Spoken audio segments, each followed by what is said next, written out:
So lecture number 15, we're finally starting on reinforcement learning. So the first thing I want to mention is that I try and make this class so that the textbooks are optional, but I will tell you that this textbook is by far the best scientific / textbook I have ever read. It's available for free online. If you click that link or if you Google the title of the book, there's like a website that contains the text of the book, and there's also a free PDF download, I believe. It may not be the most recent version, but the stuff that we're covering in this course hasn't changed in 30 years, so it's not really that important to get the newest version. It's by Sutton and Bartow. Best textbook ever, super understandable, really intuitive explanations. So the way it is, there's text and some math in the chapters, and then they have sample problems that you can do at the end of the chapters. Those problems are not what I pull for the exam, because those problems are a bit more mathematical than I like to go into it. But it's an excellent textbook. When I give a lecture on a particular subject within reinforcement learning, I'll try to include the chapter in the book so that you can go read the book if you want.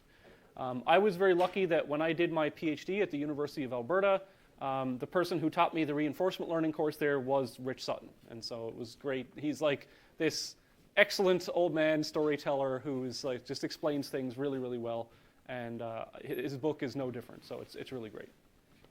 And I've never met Bartow, but I'm sure he's fine as well. So what is reinforcement learning? I'm sure you've all heard of it by this point, and probably some of you have even done a bit of reinforcement learning, but let's go through it step by step. So reinforcement learning is a sub-area of machine learning. So machine learning contains lots of different subtopics. Machine learning, some people think that all artificial intelligence is machine learning, but hopefully by now you've seen that that's not the case. There's been a lot more to AI than just machine learning over the years. And reinforcement learning is inspired by natural systems and psychology. And so reinforcement learning, to me, tries to mimic the way that real things learn in real life. Like, I did an action, I felt good or bad after that action. If I felt good, I should do that action more. If I felt bad, I should do that action less. So that's reinforcement learning in a nutshell. So you learn via interaction with the environment. And the way you do that is that agents receive rewards, and good actions, meaning when we describe a problem within reinforcement learning framework, a good action is something that's going to get us closer to our goal, whatever that is. And so when you do a good action, you get a positive reward, and when you do a bad action, you get a negative reward. And similarly, a bad action, or I guess conversely, a bad action would be something that gets you away from your goal somehow. And the reinforcement learning agent's goal is to maximize rewards. Technically, it's to maximize the sum of discounted future returns, but essentially, it's to get rewards that are as high as possible in the long run. So machine learning, who has taken a course on machine learning before? A few people? Great. Okay, so I'll just lightly breeze over this. So the three main modern types of machine learning, you could say, are unsupervised learning, supervised learning, and reinforcement learning. So let's quickly go through those. So supervised learning is the type of machine learning where you learn from training data, right? So you are given a huge pile of data, hopefully a huge pile. One of the downsides of machine learning is that it does require a lot of data. So you are given a bunch of inputs and then the true outputs associated with those inputs, and then the goal of supervised learning is to say, okay, I've seen this input before, and when I saw this input before, maybe it's an image of a cat, right? So this was an image, the label was cat. So when I see an image like this again in the future, I should call it a cat. Now I saw an apple, right? I saw this type of thing before, so it's an apple. So you got a whole bunch of training data, and you have a whole bunch of true outputs or ground truth data, and you're trying to learn to create a model, typically, or a system or an algorithm that can learn to associate new unseen inputs with outputs. Excuse me. In unsupervised learning, it's kind of, I still don't know how to properly define unsupervised learning, but it's essentially a classification of a group of methods or algorithms that can somehow learn from data without unlabeled outputs. or sorry, without labeled outputs. So for example, here's a bunch of data. Maybe you could visualize it for me somehow via clustering or something like this. So unsupervised learning does not have this same infrastructure where you have a bunch of inputs and the actual outputs. So supervised learning could go something like this, where we have, let's say we're doing image classification, and the images that we're trying to classify are fruits, for example. So here is our raw input data, where we have like tomatoes, apples, pears, the peach, I guess it's upside down. So we have a bunch of different input images, and the important part about supervised learning is that there's a supervisor, right? So that supervisor has labeled those images for us, and then what happens is there is an algorithm, some sort of algorithm. Maybe that's a deep neural network, maybe it's a support vector machine, maybe it's some other thing, and we pass that through the algorithm, and what we see in this algorithm, typically a process of, okay, I see this, I predict something, I compare the prediction to my actual output, I see the difference or the delta in those, and then there's some amount of error, and I try and update my model to minimize the error, right, with each of those images. So a bunch of that processing goes on, and in the end, after this magic has happened, we have a trained model. And what a trained model means is that after I've put in 1 billion images from Instagram or whatever I'm training on, that I have a model where I pass in a new image that I've never seen before. Hopefully, it can correctly classify that data. And so this will work, you know, if I give it, oh, look, it's a tomato, it's an actual tomato. So this is the training phase, and then this phase over here is where we actually have a trained model that we would deploy, you know, to our users or our customers or whatever. Another supervised learning example, the most basic, you know, the oldest form of reinforcement learning is classification and regression. So classification, you know, it doesn't have to be a complex thing like images of fruit or images of people or facial recognition or something like that. It could be just simply, I have some data points on a plane, and if I look at this data, there is some property about these points up here, there's some property about these points over here, and our algorithm will try and separate those groups somehow so that we can classify which group that they're in. And when we get to the neural net lecture, this is what neural nets are really good at, is separating data into different classes. And then there's a different problem which is called regression, which instead of just saying, okay, here's an input, which of a finite number of classes does this input belong to? Regression is sort of like formula approximation. So it's a function approximator where I say, so for example, if I told you, okay, now you're a regression learner, here is my sequence of inputs and outputs. If I give you the input 1, the output is 1. If I give you the output 2, or the input of 2, the output is 4. The input of 3, the output is 9. And then I tell you, what's the output for the input of 4? 16, right? So you're all very great at regression. You can identify patterns in data. So what I just listed out was a bunch of inputs and labeled outputs of the function x squared, right? So you pass in x, you get y, which is x squared. So what regression does is it tries to learn a formula. And now those formulas could be arbitrarily complex, right? So for example, one that I did before was there was a data set which was really interesting. It was a bunch of physical properties of the people who got on the Titanic, right? So like eye color, sex, age, whether or not they were married, physical health problems, disabilities, stuff like that. And the output was, what's the probability that they actually survived the sinking of the Titanic? And there's some interesting correlations that you could draw from the data there. So that's a much more complex function than just take the square root of the person's age or something like that, right? So there's all sorts of different regression problems. Here's an example of nonlinear regression where you actually get, you can polynomial formulas and exponential formulas and all kinds of cool stuff. Unsupervised learning, I still don't have a good definition of it. Maybe I should just copy it off of Wikipedia, but I like to give examples of it.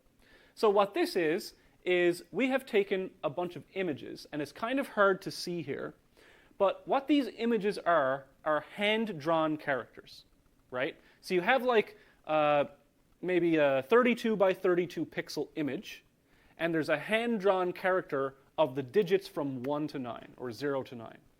And what you do is you give it to an unsupervised learning algorithm and say, try and cluster these for me. And what you see is something like this. So this is a bit harder to see, so I'll go to this sort of 3D animated example.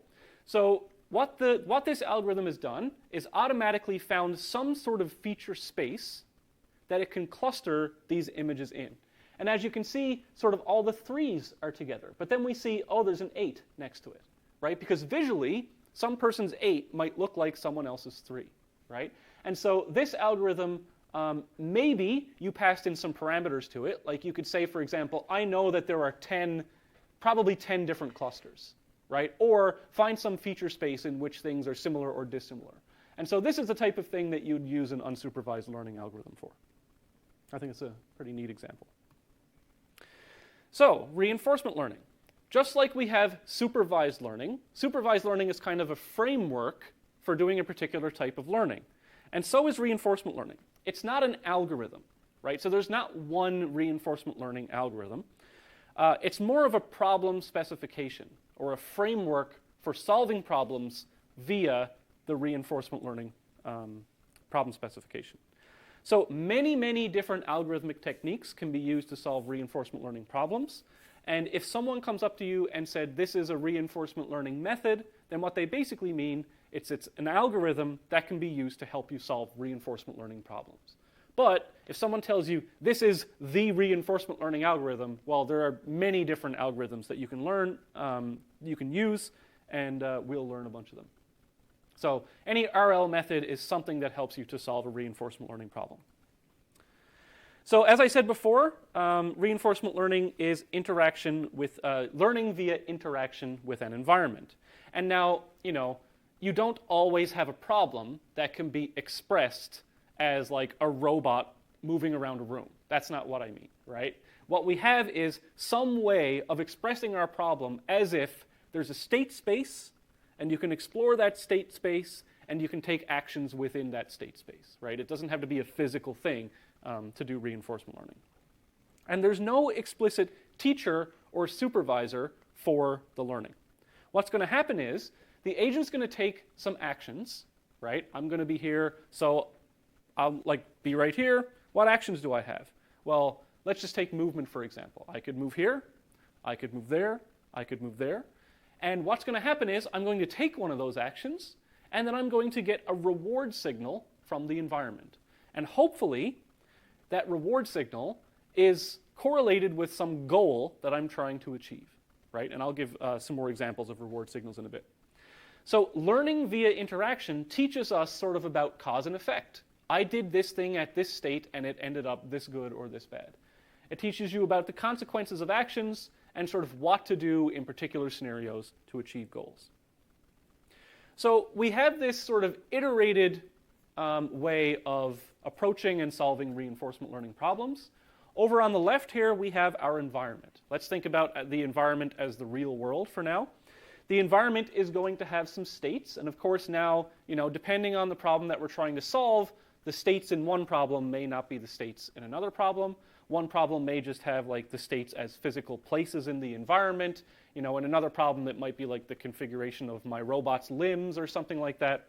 So you have states in the environment, you have actions that are legal to be performed at those states, and then you have rewards. And the important part here is that the agent is not in control of administering its own rewards, right? So you don't have the medication that you can just inject to feel good all the time. The environment and the problem specification is what tells you about the rewards. If the agent was in control of the rewards, it would just give itself the best reward all the time. So what happens is the agent does an action, the environment transitions the state, tells the agent about the new state, and then says, here's the reward you got from doing that action. And that's it. Our goal is to develop algorithms that can, when I'm at a particular state and I take a particular action and I get a particular reward, to update my beliefs somehow or choose a data structure somehow that I can eventually say what I should do if I'm at that state again in the future, right?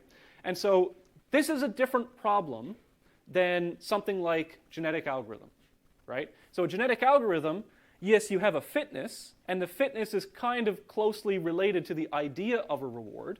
But remember, in a genetic algorithm, what we are evaluating is the total fitness of an agent, right? How fit it will be forever and ever. You're evaluating its total performance somehow. But a reward here is just what you get from a particular action, from doing an action at a particular state. And in a genetic algorithm, a particular individual doesn't learn anything. An individual is born, it's possibly mutated, it performs its function, then it dies. Or sorry, it reproduces. So whatever it did, some good parts of that are going to go to the next generation, some bad parts of it might go to the next generation. But in this particular example of reinforcement learning, you can think of this as actually learning. There's no learning going on in the individual in a genetic algorithm. It's a process of evolution. But here, the agent is learning over time. So you have this one agent whose behavior is changing over time to hopefully be better over time. And, so this goes on, if you've ever had a pet, I'm sure you've done some sort of reinforcement learning with that pet. And so the pet does an action, maybe I throw the stick, and the dog goes and gets the stick, so I give it a treat. That's a positive reward for the dog. So when I throw the stick again, the dog is probably much more likely to go get the treat. Now you might say, okay, there might be two ways to teach an agent to do something.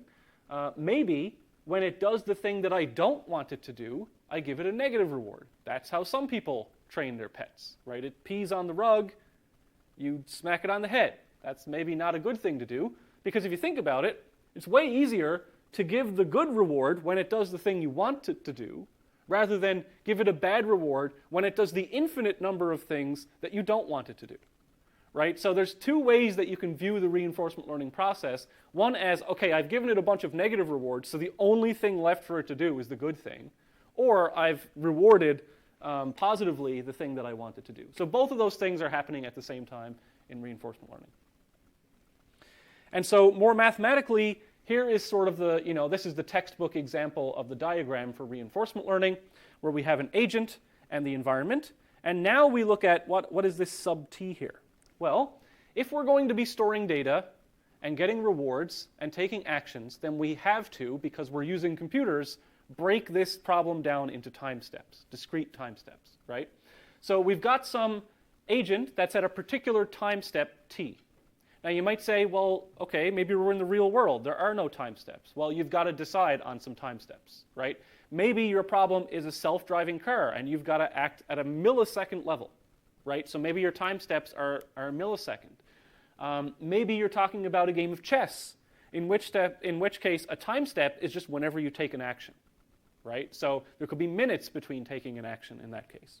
But either way, we've got an agent and an environment, and we've broken down our problem into some number of time steps. So I'm at a particular state, S sub t, and I take an action, A sub t, that affects the environment. And just like with all of our other problems, that action is going to affect the state. So now we are at state t plus 1, and we've gotten reward rt plus 1. And then based on that, the agent is going to somehow internally associate that reward with doing that action at that state, and then later it's going to do the bad thing less or the good thing more, hopefully. So the agent, they interact in discrete time steps. So an agent observes a state at step t. So this is S sub t, which exists in the set of all states. It produces an action at step t, which exists in the set of all legal actions for that state. The environment gives us a resulting reward. So that's RT plus 1, which is just a real number. You could maybe conceive of a reward that is not a real number, but all the examples I've seen are just real numbers. Then we transition to the next state, which is S sub t plus 1. And so if we want to see this as sort of a timeline, which goes on, which the book does, all of these diagrams are from the book. So we have a state, S sub t, we take an action, we get a reward. Now we're at st plus 1, we take the next action, we get the next reward, state, action, reward, state, action, reward, state, action, reward, state, action, reward. So if we're doing something like, playing a video game, well, a video game may run, say, at 60 frames per second. So this would be broken down into time steps of 1/60th of a second. The actions would be the controller inputs at a given time. And then we would say, okay, given these controller inputs, what is the state in the next 60th of a second? What is the reward I got from that? Well, what were we trying to accomplish? Are we trying to get the most points? Are we trying to finish the most levels? Are we trying to collect the most coins? Well, you've got to give a reward that solves the problem that you're trying to solve. So the general reinforcement, the general RL, I'm just going to say RL from now on. The general RL workflow looks something like this. You've got an agent and an environment, and then you've got some reward. Then you put your agent through some sort of training phase, and we'll talk all about the training phase in a bit. That's where it's trying new actions, seeing the rewards, and learning what to do. And then eventually, you're going to come up with a policy that maps states to actions, and that's the thing that you'll deploy in your robot. So let's look at an example of a reinforcement learning problem. This is the cart pole problem, and this problem, you're trying to balance this pole on this cart for as long as possible. So, you know, picture I've got like a broom on my hand or something like that. It's falling to one side, so I've got to move it over. It's falling to another side, I've got to move it over. So in this particular example, the states are, what would the state contain here? Well, maybe the XY location of the cart.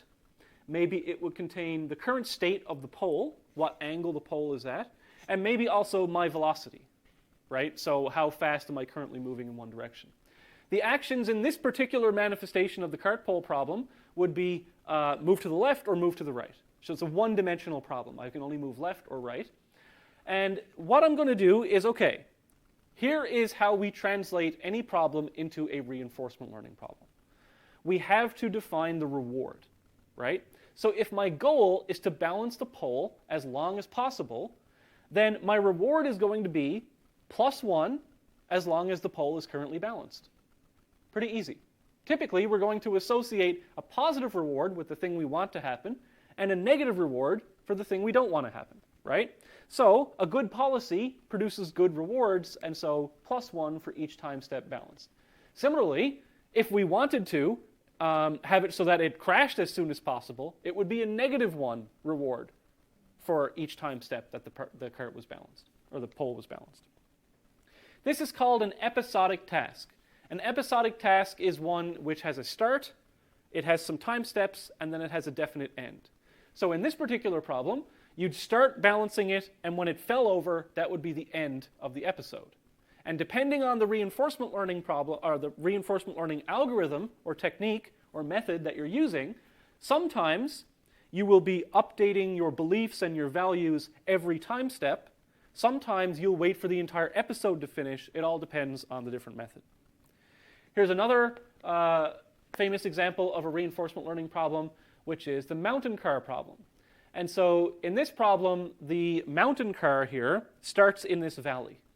And the important thing about the mountain car problem is that, like, the acceleration or the power of this mountain car is not enough to let it just drive up the slope. So what it has to do is sort of drive up, it could go forward, in reverse, forward, reverse, and then as it builds up more and more speed, eventually it can escape the valley. And so what you've got here, your states are the current like X location along this hill, as well as the current velocity in whatever direction. And so the actions you have are accelerate left and accelerate to the right. Or maybe from the point of view of the cart, it would be accelerate forward, accelerate backward. And since you want to escape as fast as possible, then you're giving just a -1 reward for each time step. And then maybe once you reach the flag, that's either a 0 or it ends, or you've got a +1 there or something like that.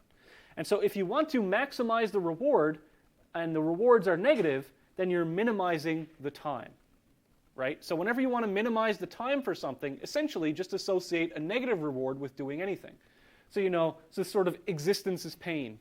You know, it's a bit of a morbid way to look at it, but every second that this cart is not at the pole, or that this cart is not at the goal, it's just in agony. It just doesn't want to be there, right? So it's trying to get there as soon as possible. And again, this is a terminal state when you reach the goal, so this is another example of an episodic task. So ideally, what happens over time is you start, and maybe the policy that you're starting with is just random, right? Just take random actions and see what happens. Then you learn, okay, well, if the if the pole is going this way and I move this way, well, it's just going to fall faster, right? So you learn these things. Even from just taking random actions, you can learn a lot of interesting things.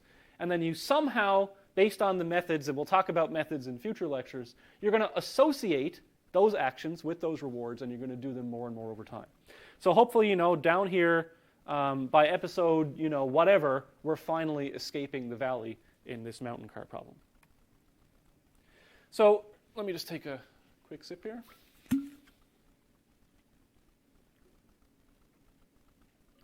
So we've talked about this already, but let's formalize it. These are the elements that you need for a reinforcement learning problem. You've got an agent. You've got an agent that is in some environment. You've got a policy. We've talked about policies before, but essentially a policy is just saying it's a big lookup table, if you want to look at it that way. It's a function that says if I'm at this state, I should take this action. You've got a reward function which says if I'm at this state and I take this action, what is the reward that I get? Reward functions do not necessarily have to be deterministic. They can be stochastic, and reinforcement learning methods generally deal with randomness pretty well. There's something called a value function, and we'll get into what that is in a bit.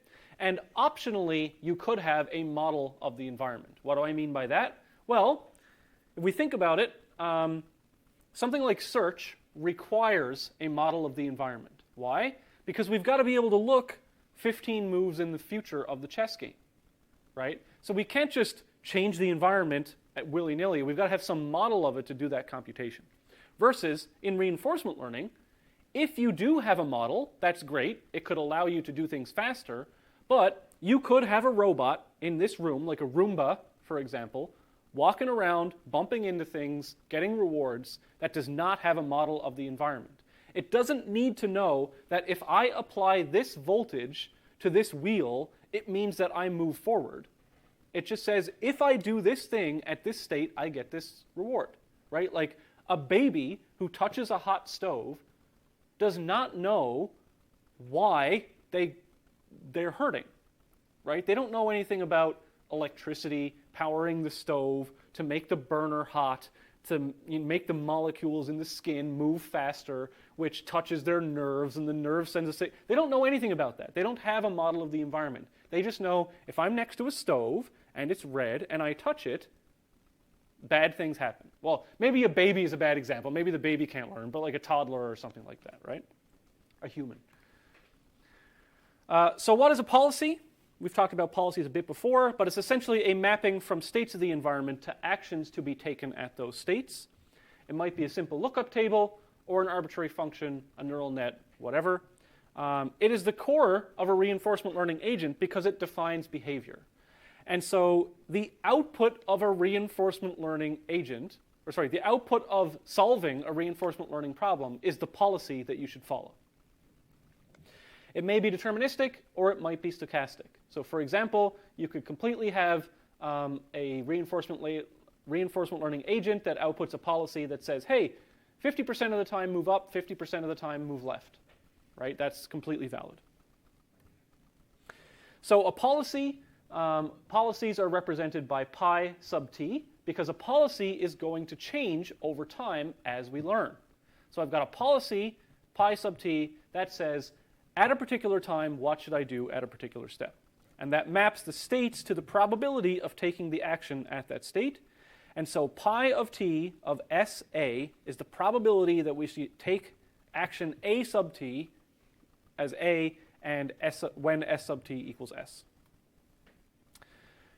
And the reinforcement learning methods, the algorithms that we're going to be applying, specify how the agent stores and updates its policy over time as we learn about rewards. And so the agent's goal is to form a policy that gets as much reward as it can over time.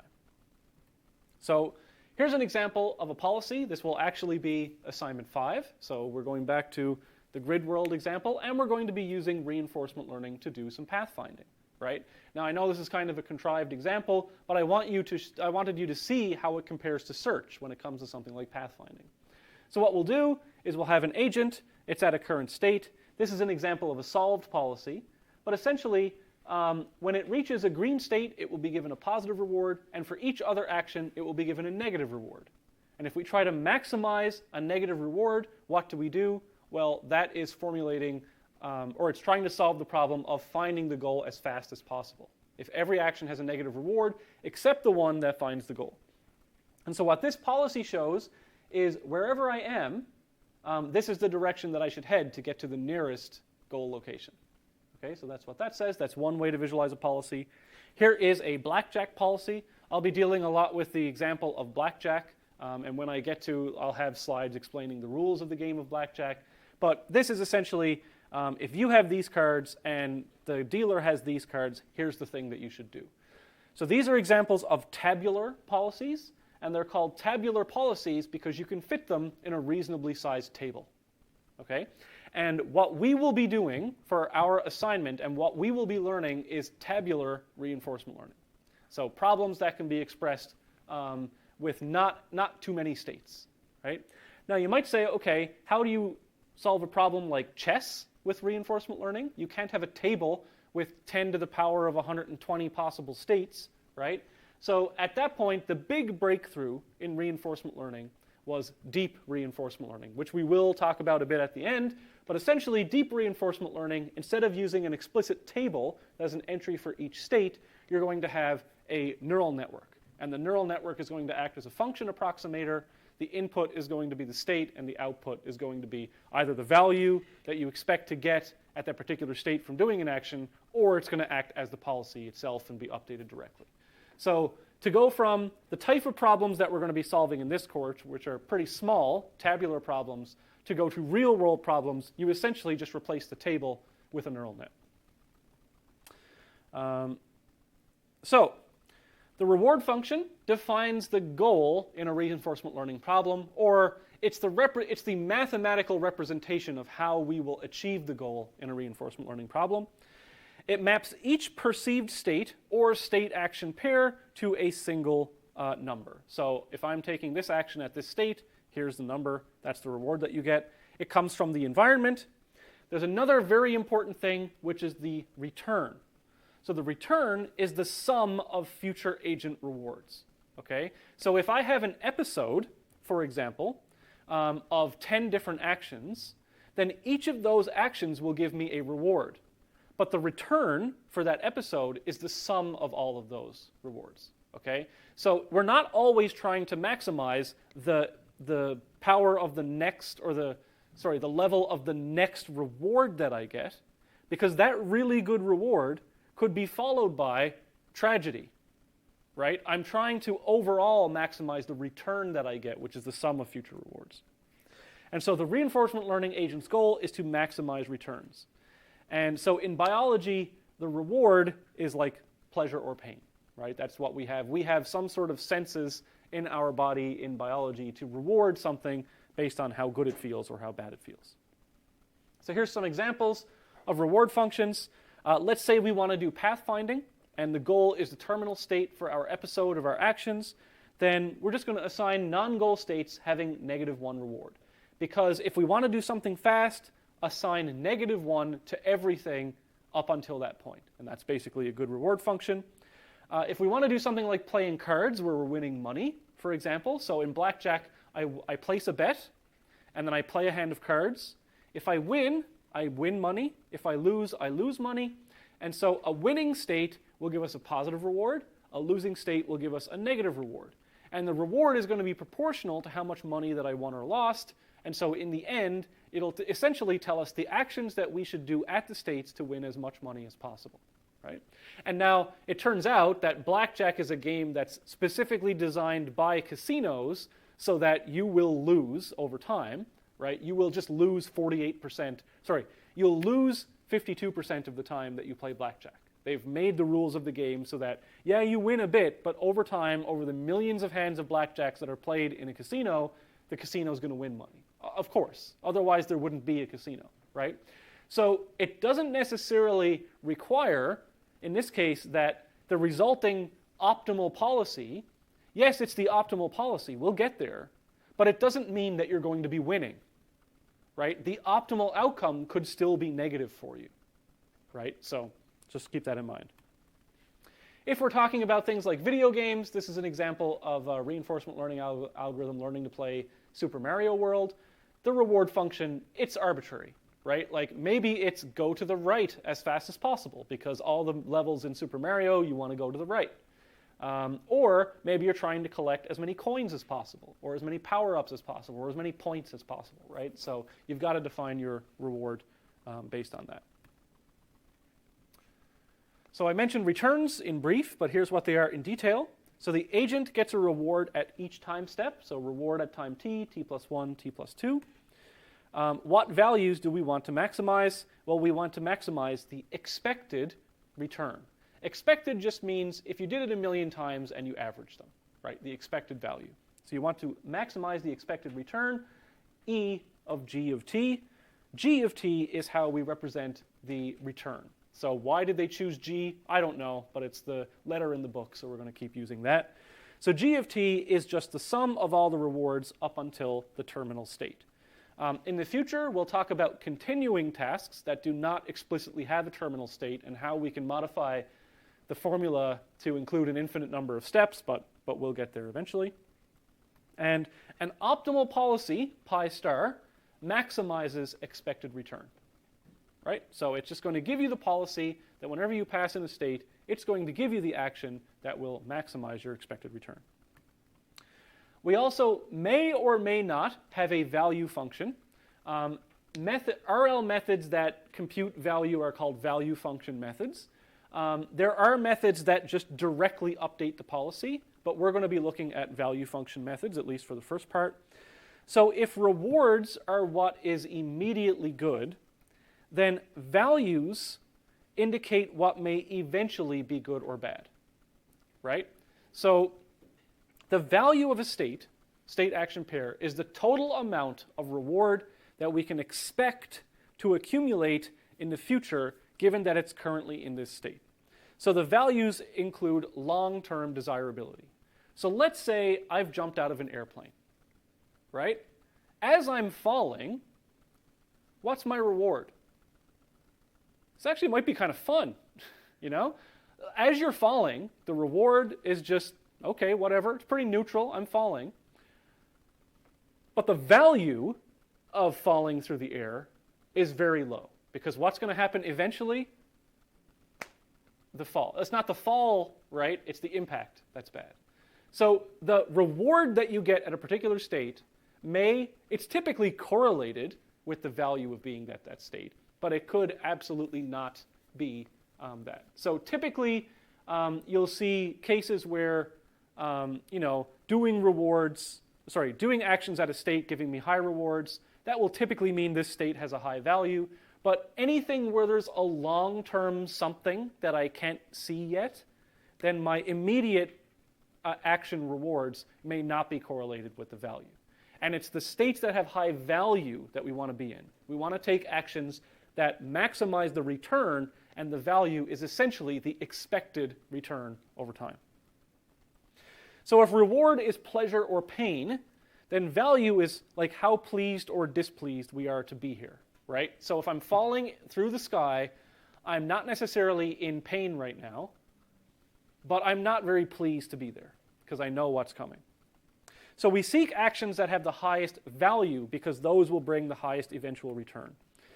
Value is obviously harder to determine than reward because we get reward immediately. We know what that is. But eventual value is going to require a lot of training, lots of time steps.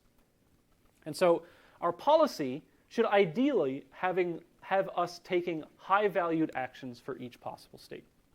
So here's some examples.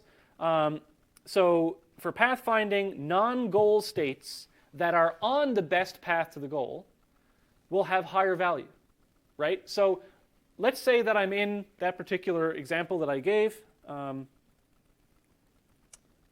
Actually, I won't go back. So let's say we're at a particular state in a pathfinding problem, and I've defined the reward as -1 for each action. Well, if it's just -1 for each action, then how do I know where to go? I've tried all the actions. I got -1 for everything. It tells me absolutely nothing about where to go in the long run. What tells us where to go is the value. If we're at a state that's on the optimal path, then it's going to have a higher value than a state that's not on the optimal path. So I'd rather be in this state than that state. Or more accurately, if I'm at a state, instead of looking at the reward that I get from the actions, I look at the value of the state that I get to from where I'm currently at. And I take the action which leads me to the higher valued state. In blackjack, that's okay. In blackjack, if I have 20, so I won't explain the rules of blackjack right now. If I have a 20 with the dealer showing a 6, that's like the best possible place that we can be in blackjack, right? It has a high probability of me winning money. I still could lose, right? The dealer could get the best possible cards to sum up to 21, and they could beat me. But this state still has a high value. Why does it have a high value? Because the expected return, on average over time, I will be getting high value from this state. I mentioned a model of the environment. This would be some sort of typically like software or something that could mimic the behavior in an environment. So given a state and an action, the model would attempt to predict the next state. Models are used in planning. So we looked at A-star search, alpha, beta. They require a model. Just like anything, every algorithm has trade-offs. The really good thing about search is that it requires no data and no training period, right? You didn't have to go out and find a bunch of Connect 4 games to train on for assignment 3. The search algorithm just did it, and it did it well. But the downside is that you require a model of the environment. Picture now you've got like, I don't know, a video game like Rocket League or Dota or something like this, where you don't have the source code for the game engine. Well, you cannot do search for those games because you don't have the model. You could do an approximation, but you're going to have a bunch of errors, right? So search doesn't need training, doesn't need data, but it does need a model. Reinforcement learning and machine learning in general doesn't need a model, but it does need a lot of data. And it does need more time typically to do the training. So it's not necessary for reinforcement learning in general, but it's often used in games, right? So we could think about doing reinforcement learning just by looking at the results of things that have been recorded in the past. So you can do reinforcement learning in a way where you are not explicitly interacting with an environment. You could look up, let's say I'm doing chess reinforcement learning. I could look up all the games that Magnus Carlsen has played and said, when he was at that state, he took that action. What's the reward? It's whether or not he won the game eventually, right? And so you can do reinforcement learning without physically manipulating a board or using a model. You could use data, but there's different ways that you can do it. And we'll talk about that a bit more in the future. But the important part here is that reinforcement learning does not require a model. All you need to be able to do is measure the state somehow, take an action, and record a reward. That's it. One of the really important concepts in reinforcement learning is the concept of exploration versus exploitation. And so this is one of the main challenges in reinforcement learning. And the funny thing here is I said RL because RL is also real life. This is one of the biggest problems in real life as well. It's the trade-off between exploration and exploitation. What is that? So to obtain a lot of reward, agents must prefer actions that it knows produce good results, right? So I have some belief of how good these actions are. I obviously want to take the higher valued actions. I want to go to the states that have the higher values. But in order to learn which actions produce the good results in the first place, I have to try them first. I have to explore, right? Maybe, like that example in blackjack, I got a bad reward from doing that thing, but maybe I just got unlucky. So I had to do it again and again. So the agent must exploit the knowledge that it has, but it must explore to gain more knowledge. And this is one of the things that we have to balance, is like, how much time do we spend exploring? How much time do we spend exploiting? This is also one of the main challenges in real life. So, who wants to give me an example of exploration versus exploitation in real life? Yep. Like looking for a house, you might want to look at multiple houses, but you have to pick one